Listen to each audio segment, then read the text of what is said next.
Filipenses, capítulo 4, versículo 1 ao 9,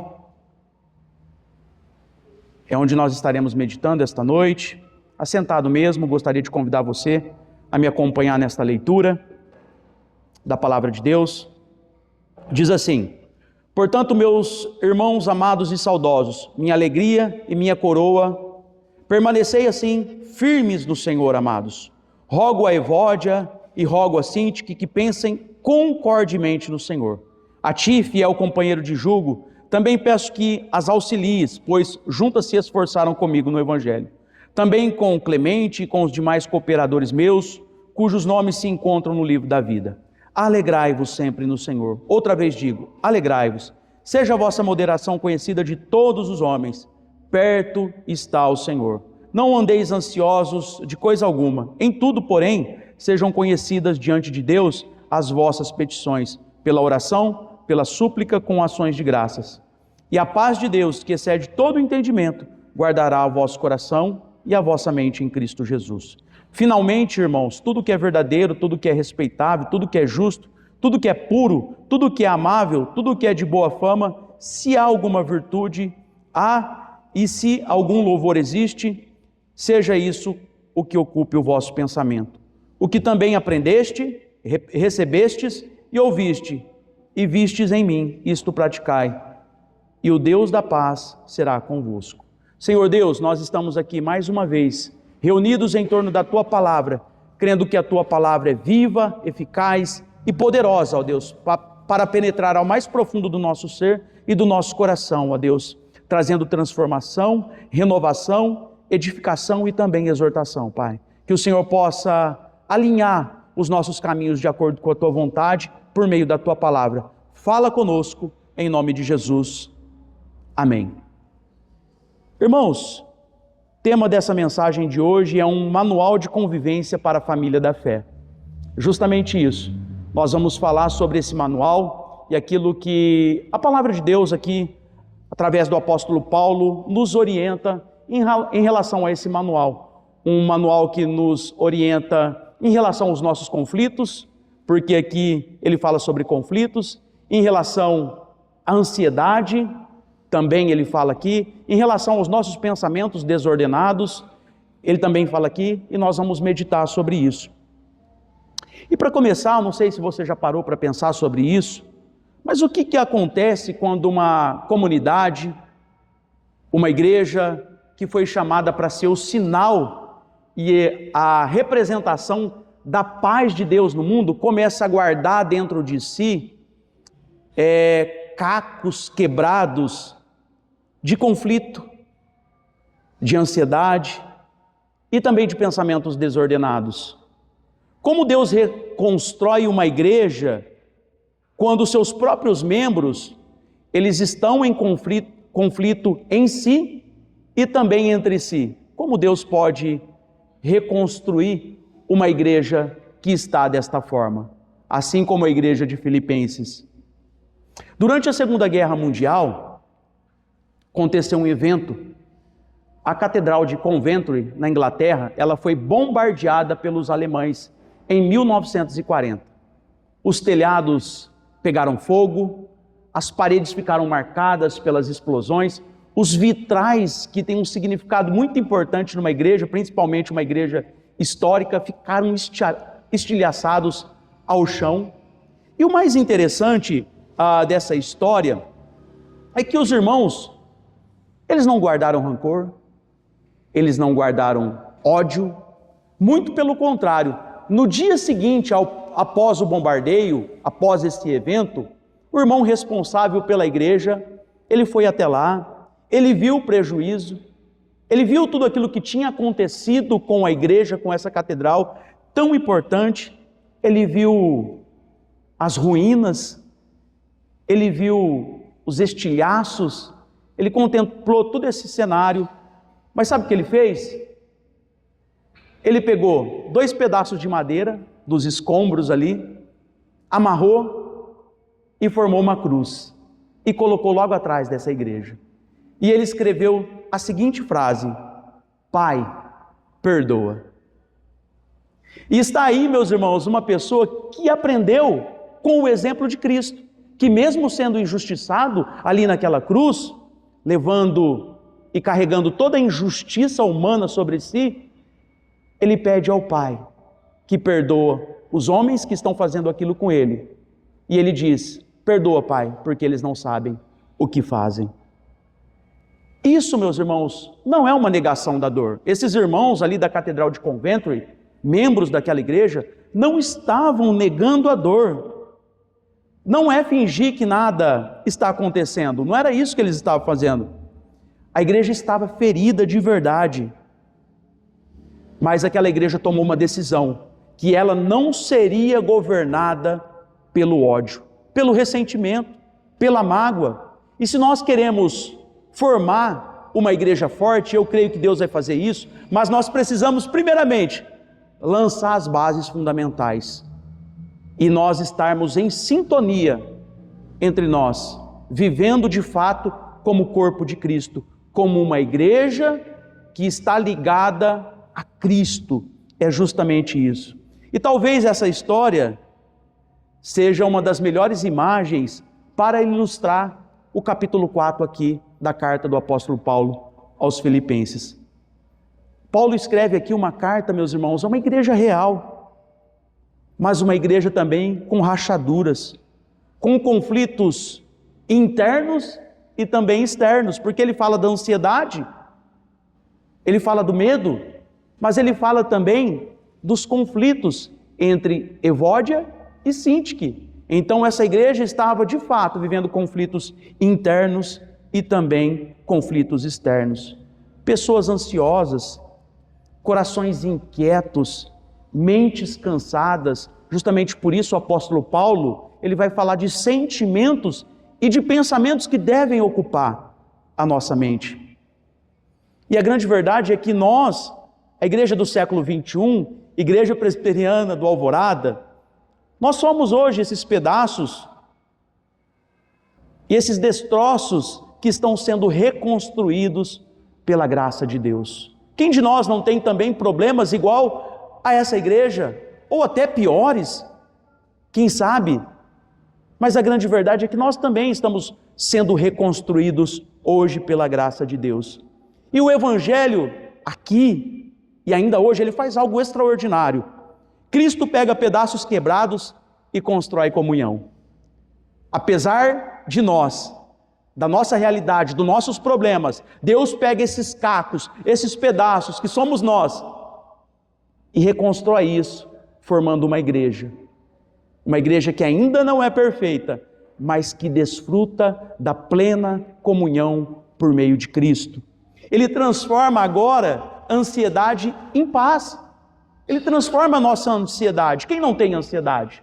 Quem nunca foi tomado pela ansiedade? Mas ele transforma a nossa ansiedade diante das nossas dificuldades, dos nossos problemas da vida, e transforma isso em paz, de forma que nós conseguimos caminhar em meio ao caos que o mundo hoje ele nos oferece e ter paz no nosso coração. E ele tira a nossa mente desse caos e ele reorganiza e reordena os nossos pensamentos e sentimentos através da verdade. É justamente isso que Deus faz por meio do seu Espírito, que o apóstolo Paulo, ele fala aqui.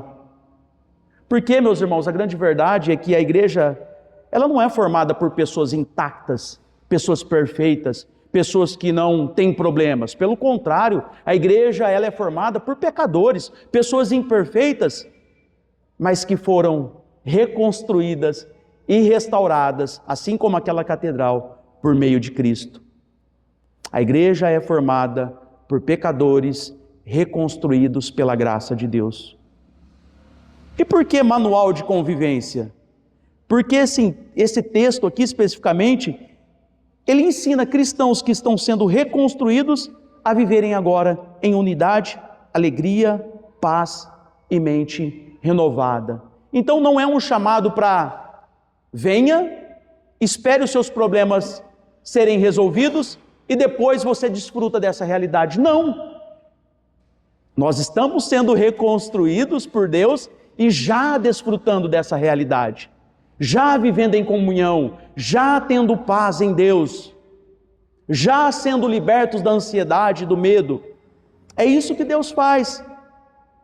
Paulo aqui está escrevendo a uma igreja amada, participante do Evangelho desde o início, generosa com ele e com o ministério apostólico e fiel, mas uma igreja marcada por pressões externas e internas e uma necessidade de perseverar na fé, assim como nós hoje.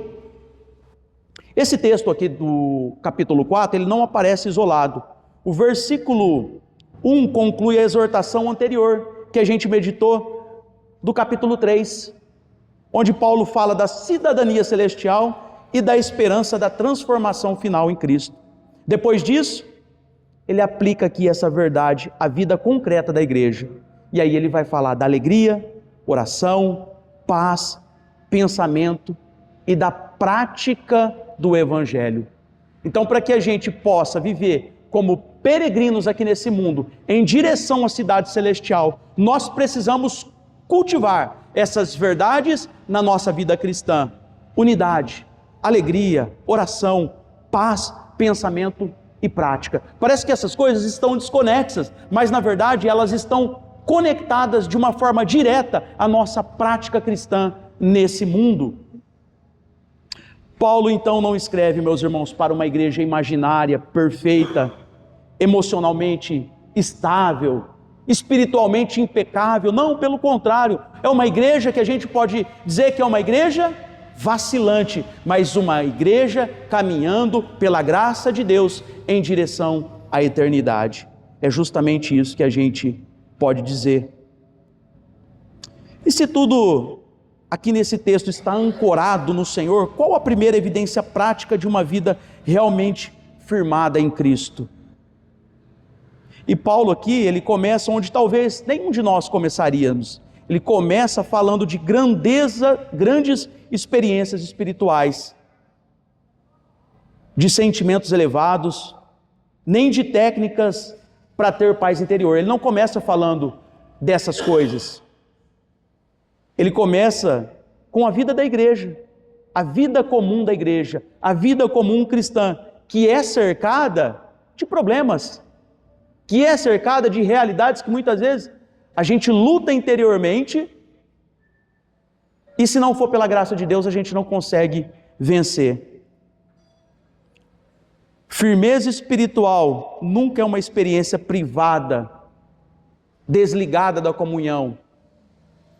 A gente vive isso como corpo de fato, porque quando um membro sente, o outro membro também sente ou deveria sentir. E o primeiro aspecto desse texto é que ele oferece aqui uma resposta à divisão. E qual que é a resposta? Permanecer firme na unidade do Senhor. Olha o que ele diz no versículo 1. Portanto, meus irmãos amados e saudosos, minha alegria e minha coroa, permanecei assim firme no Senhor, amados. Firmes no Senhor. E esse versículo 1 é uma das saudações mais carregadas de afeto do corpus paulino, de todas as epístolas e cartas que o apóstolo Paulo ele escreveu, carregada de afeto. E ele acumula aqui 5 expressões que descrevem essa realidade do afeto: irmãos, amados, saudosos, minha alegria e minha coroa. A palavra saudosos indica um amor que anseia com intensidade. É mais ou menos como se o apóstolo Paulo estivesse dizendo: meus irmãos, como eu queria estar aí com vocês para lhes dar um abraço. Mas ele estava impedido, porque a gente sabe da realidade dessa carta. Ele estava preso e ele não podia fazer isso. Mas ele descreve isso com intensidade por meio das palavras, palavras intensas e carregadas de afeto. Minha coroa é uma palavra aqui que do grego significa aquela guirlanda de louros que os vencedores nos Jogos Olímpicos carregavam. E o apóstolo Paulo, ele diz aqui que a guirlanda de vitória dele era o trabalho missionário feito na vida desses irmãos. Foi o evangelho cultivado no coração e na vida desses irmãos. Essa era a coroa da vitória do apóstolo Paulo. Não eram conquistas humanas, títulos que ele carregou anteriormente e tantas outras coisas que poderiam fazer dele, aos olhos humanos, alguém vitorioso. A vitória do apóstolo Paulo era exatamente o trabalho missionário. A semente do evangelho plantada naqueles corações era justamente isso. E a exortação central dele aqui é: permanecei assim firmes no Senhor. E aqui ele usa no original uma linguagem militar. É como se ele estivesse convocando um soldado a permanecer firme no seu posto, sem vacilar, sem adormecer. Porque essas realidades, meus irmãos, fazem parte da vida humana. E nós precisamos vigiar, literalmente como um sentinela, para que nós não sejamos tomados por esses sentimentos, porque a gente não seja tomado por essas realidades que os filipenses aqui estavam enfrentando. Eles deviam permanecer firmes e inabaláveis como uma sentinela. Contra o quê? Contra a hostilidade pagã, contra os cristãos meramente nominais que haviam ali, que tinham até um assentimento religioso, mas que não foram convertidos genuinamente, e principalmente ante os impulsos de seus próprios corações pecaminosos. Eles precisavam permanecer firme, ou seja, eles não deviam ignorar a natureza humana, porque a nossa natureza humana, a nossa carne, os nossos impulsos carnais, eles lutam contra as realidades espirituais e muitas vezes são seduzidos a esses sentimentos que os irmãos aqui em Filipos foram também: ansiedade, a divisão e tantas outras coisas. E aqui no versículo 2 ele diz: rogo a Evódia e rogo a Sintique que pensem concordemente no Senhor. E aqui ele usa uma repetição deliberada do verbo rogo. Rogo a Evódia e rogo a Sintique. E aqui não é uma redundância. Paulo não está simplesmente dizendo rogo a Evódia e a Sintique, mas ele repete o verbo justamente para enfatizar aqui a sua terna solicitude e a sua alta estima por cada uma delas. Em outras palavras, sabe o que ele está querendo dizer? Existia de fato ali um conflito entre as duas irmãs, mas o que ele estava querendo dizer: eu tenho uma estima, uma grande estima por ambas, e eu não tomo partido de nenhuma. O meu partido, sabe qual que é? O de Cristo, para que vocês se reconciliem por meio de Cristo. É justamente isso que ele diz aqui. Paulo não toma partido, ele respeita, ele ama as duas irmãs, e ele confronta as duas igualmente. Ele não está falando aqui para uma de uma forma e para outra de outra forma, não. Ele está sendo imparcial no aspecto da resolução do conflito, mas ele está tomando aqui o partido de Cristo, para que essas irmãs possam se reconciliar por meio da união de Cristo. E o nosso papel, meus irmãos, isso aqui é uma grande lição para nós, que o nosso papel no corpo de Cristo, na comunidade de fé, é ser conciliadores. Não é tomar partido A e tomar partido B. Não, nós precisamos agir através da fé racional. Nós devemos visar a unidade do corpo de Cristo. Não tomar partido A e nem partido B. Mas nós precisamos ser conciliadores, precisamos agir desta forma. E aqui ele está falando de duas mulheres que haviam literalmente lutado pelo evangelho lado a lado de Paulo. Ou seja, essas irmãs eram irmãs firmes na fé, irmãs que trabalhavam pelo evangelho e pela igreja, pessoas dedicadas ao evangelho. Isso nos alerta para essa realidade. Muitas vezes nós podemos estar ativamente envolvidos na obra do Senhor, trabalhando para o Senhor intensamente, mas nós precisamos sempre sondar o nosso coração. sempre sondar o nosso coração, porque muitas coisas que talvez nós pensamos que não vai acontecer conosco, e quando menos esperamos, isso pode tomar o nosso coração. A inveja, o desejo de atenção, de sobressair em uma situação. A gente não sabe ao certo qual a realidade que estava acontecendo ali com essas duas irmãs, mas a grande verdade é que eram duas irmãs que trabalhavam para o Senhor, estavam ativamente envolvidas na obra do Senhor, e foram tomadas ali por um conflito que a gente não sabe ao certo o que aconteceu. Mas a grande verdade é que o apóstolo Paulo, ele exerce aqui um papel de conciliador. E é o papel que nós devemos exercer no corpo de Cristo. Conciliadores.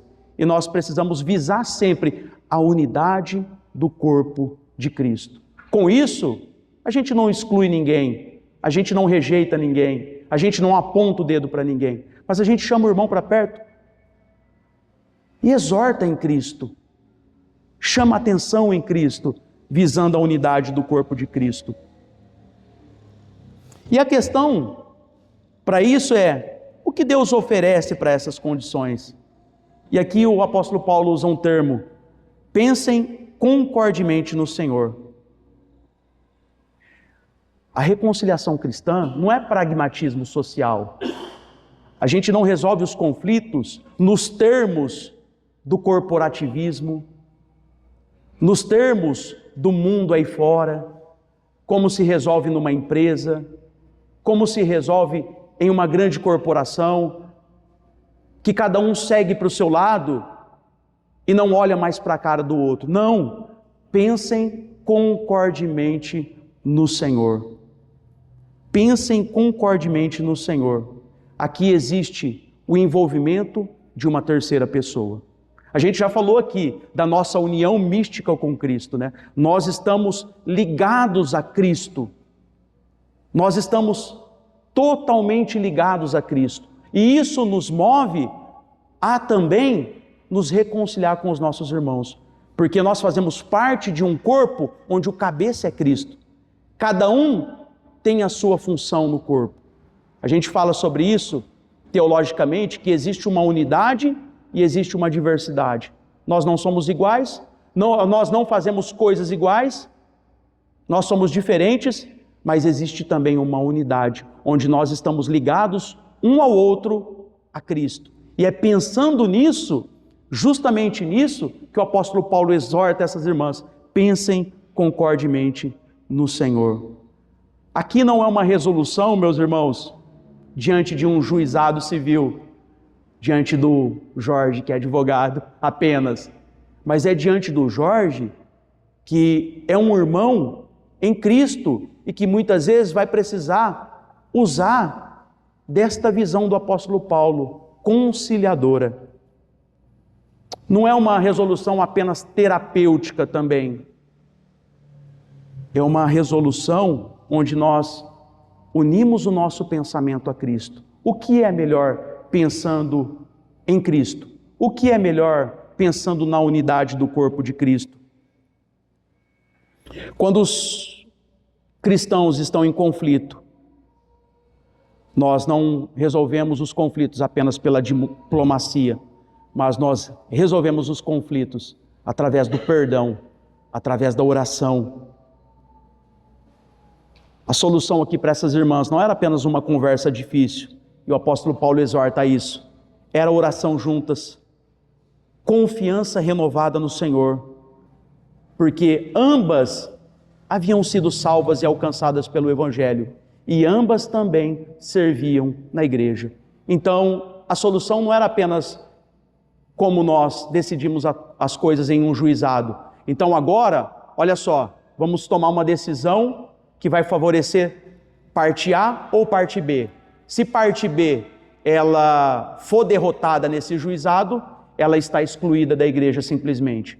Não é assim que funcionam as coisas diante de Deus. Por mais que nós somos uma igreja conciliar, temos os nossos concílios e muitas vezes as coisas são decididas por meio de concílios, primeira parte, primeiro passo, nós decidimos as coisas por meio de Cristo e por meio da nossa união com Cristo, que nos conduz ao perdão. O segundo aspecto aqui, e uma grande realidade que estava acontecendo também, é que a resposta à tristeza é regozijar-se sempre no Senhor. Versículo 4, ele diz assim: alegrai-vos sempre no Senhor. Outra vez digo, alegrai-vos no Senhor. E aqui nós estamos falando de um imperativo, ou seja, não é apenas uma sugestão, é uma ordem. Alegrai-vos. Alegria não é apenas um sentimento para nós cristãos. Alegria é um estilo de vida. E parece até um paradoxo, né? Porque você pode me perguntar, Wellington, como que uma pessoa pode se alegrar diante de uma dificuldade tão grande, diante de um problema tão grande que ela está vivendo? E aí eu volto ao que eu falei. Ela adotou um estilo de vida. O estilo de vida dela não é apenas um estilo de vida pragmático. Não, é um estilo de vida baseado em uma causa. E qual que é a causa? A causa é o Senhor. Nós nos alegramos porque nós sabemos tudo aquilo que o Senhor, Ele fez por nós. E também, como nós temos refletido, que esse não é o nosso destino final. O nosso destino final é a cidade celestial, é a eternidade. E justamente por isso nós conseguimos viver em um mundo com tantas dificuldades, com tantos problemas, e ainda assim, com um sorriso estampado no rosto, alegres. Isso não significa, meus irmãos, que a gente não vai sentir as situações. Um desemprego é difícil, uma doença é difícil, a perda de um ente querido é muito difícil. Mas a alegria é um estilo de vida. Eu adotei esse estilo de vida. E é sentir sim o peso do problema, da dificuldade, mas sacudir o pó e continuar caminhando, e continuar andando. E um servo do Senhor, William Hendrickson, ele olhando para esse texto, ele diz que aqui existe uma dificuldade. Pode alguém alegrar-se quando a memória de pecados passados aflige a alma? Quando os amados sofrem? Quando alguém está sendo perseguido, enfrentando possivelmente a morte? Mas aí o apóstolo Paulo, ele se alegra, porque ele está enfrentando essa dificuldade, e recomenda aos outros que façam o mesmo. Olha só que interessante. Então é alguém que está desfrutando dessa realidade. Eu estou vivendo o sofrimento porque eu estou preso aqui, passando dificuldade, preso injustamente pelo simples fato de ser um seguidor de Cristo, e eu estou dizendo para vocês, é possível sim, é possível viver essa vida, é possível adotar esse estilo de vida. E diante de tal realidade fica evidente que circunstâncias sozinhas não determinam a condição do nosso coração e da nossa mente. Não é isso que determina a maneira que eu caminho nesse mundo, as circunstâncias que eu estou atravessando. O que determina a circunstância que eu estou atravessando é o estilo de vida que eu adotei. Viver alegre ou viver triste? Viver alegre no Senhor ou viver cabisbaixo diante das circunstâncias? O terceiro aspecto desse texto é que ele nos dá uma resposta à ansiedade. E ele nos leva a trocar a ansiedade pela paz de Deus em Cristo Jesus. O versículo 6 diz: não andeis ansiosos de coisa alguma, em tudo, porém, sejam conhecidas diante de Deus as vossas petições, pela oração e pela súplica, com ações de graças. Então, nesse manual, o apóstolo Paulo também, ele nos ensina a lidar e a viver diante da ansiedade, que é uma realidade no nosso tempo. Não é exclusivo do nosso tempo, porque ele já está falando aqui da ansiedade. E nós falamos recentemente uma aula aqui da ansiedade como um sentimento e a ansiedade também como um estado emocional. Ansiedade todos nós enfrentamos. na nossa vida? Quem que já não ficou ansioso diante de uma circunstância, diante de algo que você enfrentou? Mas a ansiedade, ela pode tomar uma proporção muito maior, porque ela pode se tornar um estado emocional. E quais são as implicações disso? As implicações disso, primeiro, que isso pode se tornar incredulidade no meu coração. Incredulidade. Não acreditar mais que o Senhor está me sustentando naquilo que Ele já fez por mim. Incredulidade no nosso coração. Segundo, isso pode tirar a minha paz. Eu não consigo mais viver sem pensar no problema. Eu estou no trabalho, mas estou pensando no problema. Eu estou com a minha família, mas eu estou pensando no problema. E o mais profundo disso, eu estou na igreja, mas a minha cabeça está no problema. Eu não consigo me desligar do problema para cultuar ao Senhor. Então tem algumas implicações práticas aqui. E o apóstolo Paulo nos recomenda justamente algo que faz parte da vida de um cristão, que deve fazer parte da vida de um cristão: oração. E o primeiro aspecto da oração não é apenas falar com Deus. É claro que a oração é falar com Deus, isso é óbvio. Mas o primeiro aspecto da oração é que quando tem um joelho dobrado, existe um coração inclinado a Deus. Esse é o primeiro aspecto da oração. Quando existe um joelho dobrado, existe um coração inclinado e que reconheceu a sua dependência do Senhor. É justamente isso. Segundo aspecto da oração, é alguém que reconhece que a sua vontade em si não é suficiente, mas ele precisa ouvir e receber a vontade do Senhor, a direção do Senhor para a sua vida. Segundo aspecto da oração.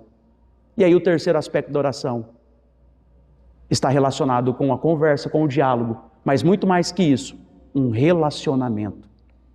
A oração é o relacionamento de um filho com o pai. Alguém que precisa da presença do pai. Alguém que precisa de orientação de um pai. É um relacionamento. Não um relacionamento frio, pragmático, apenas religioso. Não, é um relacionamento profundo. Um relacionamento, de fato, como o de um filho com o pai. Como uma criança dependente do seu pai, que precisa ouvir conselhos, que precisa muitas vezes ser corrigido. E é justamente isso que o apóstolo Paulo está apontando aqui. A resposta para a nossa ansiedade é a oração, mas a oração não como algo superficial que nós pensamos num primeiro momento. A oração nesse aspecto, alguém que aprendeu a confiar em Deus, alguém que tem paz em Deus e alguém que se relaciona com Deus. Isso não significa que nós não vamos ter ansiedade, não, pelo contrário, mas que nós não seremos tomados pela ansiedade. É justamente isso que ele está dizendo aqui. E o quarto e o último aspecto é uma resposta à distração.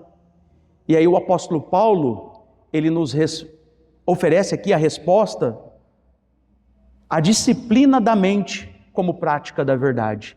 A disciplina da nossa mente como prática da verdade. Versículo 8 ele diz: finalmente, irmãos, tudo que é verdadeiro, tudo que é respeitável, tudo que é justo, tudo que é puro, tudo que é amável, tudo que é de boa fama, se alguma virtude há, e se algum louvor existe, seja isso que ocupe o vosso pensamento. Ele fecha o texto com esse versículo aqui, profundo e fundamental para a nossa prática cristã. O que tem controlado a nossa mente? O que tem controlado o nosso coração? No que nós temos pensado no nosso dia a dia? Eu não estou dizendo apenas de pensamentos corriqueiros. Eu estou falando aqui de pensamentos que estão na raiz do nosso ser. que controlam a nossa vida, que controlam a nossa caminhada. Porque muitas vezes, meus irmãos, a nossa mente, o nosso coração é tomada por pensamentos desordenados. E aí ele nos dá uma lista de pensamentos que precisam ocupar a nossa mente. É como um catálogo aqui. São os pensamentos que precisam ocupar a nossa mente no nosso dia a dia, no nosso cotidiano. São 6 qualidades aqui que ele precede aquilo que ele define como tudo o que, seguidas aqui por 2 resumos finais. Note que aqui o apóstolo Paulo, ele não está nos dando um mandamento para que a gente feche os olhos para o mal, para as realidades que nos cercam, não é nada disso. Aqui é um mandamento de direcionar ativamente os pensamentos àquilo que é excelente, aquilo que é bom, aquilo que é proveitoso para a nossa caminhada cristã.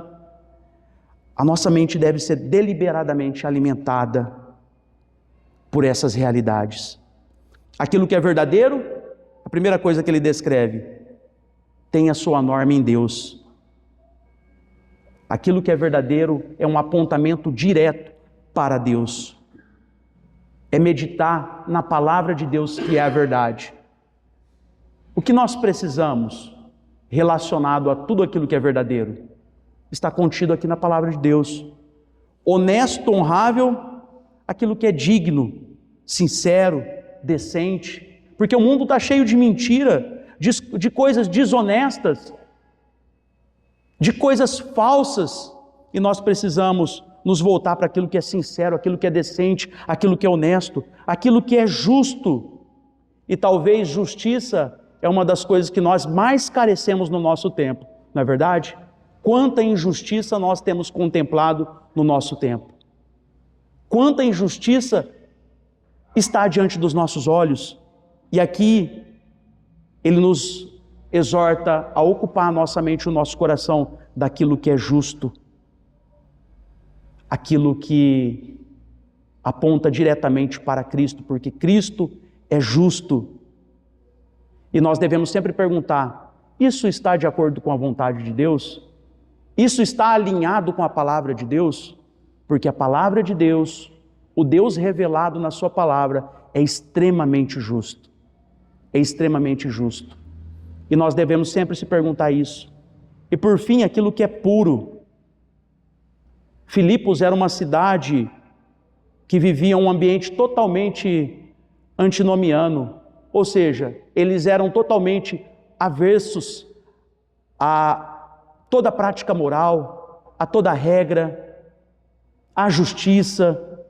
E o apelo de Paulo aqui é para que eles possam tomar aquilo que é puro e isso ocupar a sua mente e o seu coração.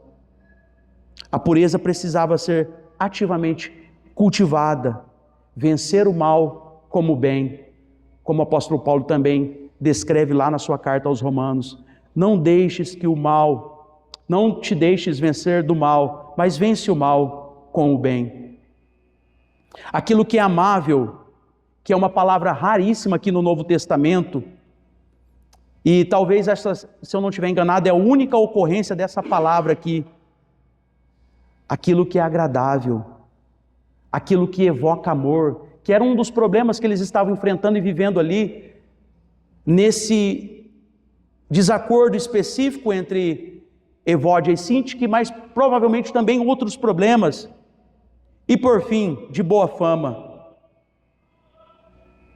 aquilo que tem boa fama, aquilo que é atrativo aos olhos dos não crentes. Antigamente a gente era respeitado na sociedade. Quando você falava que você era crente, que você era um cristão, você tinha um certo respeito. Hoje isso tem se perdido muito. Boa fama. A igreja tem perdido essa boa fama. E nós precisamos desejar isso ardentemente. E isso deve ocupar o nosso coração. E o resumo final, qual que é? Se alguma virtude há e se algum louvor existe, seja isso que ocupe o vosso pensamento. Seja isso que ocupe o vosso pensamento. Isso, claro, deve transbordar para a vida prática, mas essas realidades, meus irmãos, elas começam ocupando a nossa mente, ou seja, o nosso pensamento e o nosso coração, para depois transbordar para atitudes práticas na nossa vida. Então, que essas coisas, elas possam, de fato, ocupar a nossa mente, porque, com certeza, quando essas coisas ocuparem a nossa mente, nós teremos todos esses problemas não resolvidos, porque nós ainda continuamos caminhando com a realidade do pecado no mundo, mas pelo menos essas realidades não vão tomar o nosso coração. O quê? A divisão, a ansiedade, a tristeza, os pensamentos desordenados. Mas para isso, nós precisamos começar ocupando a nossa mente dessas realidades e dessas coisas. Que nós possamos depender da graça, da misericórdia de Deus para isso todos os dias da nossa vida. Vamos orar? Se coloque de pé nesse momento. Senhor nosso Deus e Pai, muito obrigado, Senhor, pela Tua palavra, que é a bússola que nos orienta nesse mundo caído. Nós te louvamos e te agradecemos, ó Deus, pela Tua palavra, que ela possa se tornar prática na nossa vida, que nós possamos ser orientados a cada dia. Que Deus, tudo isso que é descrito aqui pelo apóstolo Paulo, possa ocupar a nossa mente e o nosso coração, de forma que nós possamos vencer, ó Deus, o pecado antes de tudo, e também, ó Deus, a ansiedade, os conflitos, as divisões, tudo aquilo que aflige o nosso ser e a nossa alma, Pai. Isso nós te pedimos, em nome de Jesus. Amém.